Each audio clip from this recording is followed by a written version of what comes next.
নমস্কার বন্ধুরা, home maker blogger দীপান্বিতার নতুন একটা ভিডিওতে তোমাদের সবাইকে স্বাগত জানাই।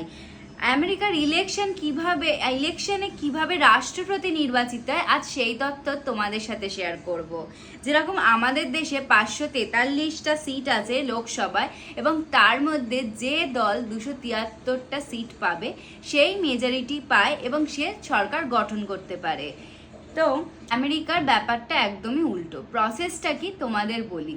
আমাদের দেশে ধরো এক্স 273টা সিট পেয়েছে, তো তার পার্সেন্টেজ হচ্ছে 43%। কিন্তু ওয়াই দল যেটা সে পেয়েছে ধরো 175টা সিট, তার পার্সেন্টেজ অনুযায়ী 45%।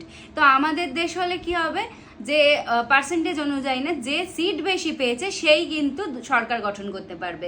কিন্তু আমেরিকায় উল্টো ব্যাপার, মানে যে পার্সেন্টেজ অনুযায়ী এগিয়ে থাকবে, মানে 173 সিট কিন্তু পার্সেন্টেজ যেহেতু 45%, তাহলে সেই সরকার গঠন করতে পারবে।